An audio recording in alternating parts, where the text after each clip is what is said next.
Los Angeles, California, February 25, 1942. For 1 hour, the guns of the United States military fired into the night sky over the second largest city in America. Over 1,400 rounds of anti-aircraft artillery, searchlights sweeping the dark, air raid sirens screaming across the county. Anxiety grips the West Coast.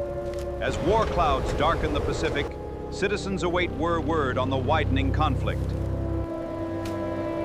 Years later, the United States government's final explanation still leaves more questions than answers. This is a story of the night Los Angeles went to war with something it could never identify. To understand what happened that night, February 1942. 10 weeks earlier, Japan had attacked Pearl Harbor. In a single morning, the United States Pacific Fleet had been gutted, and the entire West Coast had been thrown into a state of raw, unprocessed dread. If the Japanese Navy could reach Hawaii undetected, what was stopping them from reaching California? Military leadership didn't know. And in February of 1942, they got their answer to just how close the enemy could get. On the night of February 23rd, a Japanese submarine, the I-17, surfaced off the coast near Santa Barbara. It opened fire on the Elwood oil field, lobbing shells into American soil. The damage was minor.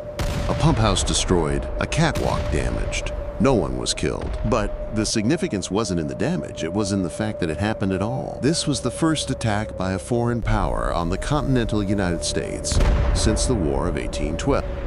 This is the first attack on our mainland since the War of 1812. Circulating through every command post on the West Coast, the war had come home. For the next 24 hours, Southern California sat on a hair trigger. Coastal defense units were on high alert. Radar operators watched their screens like men waiting for a verdict. And on the night of February 24th, into the early morning of February 25th, something on those screens moved.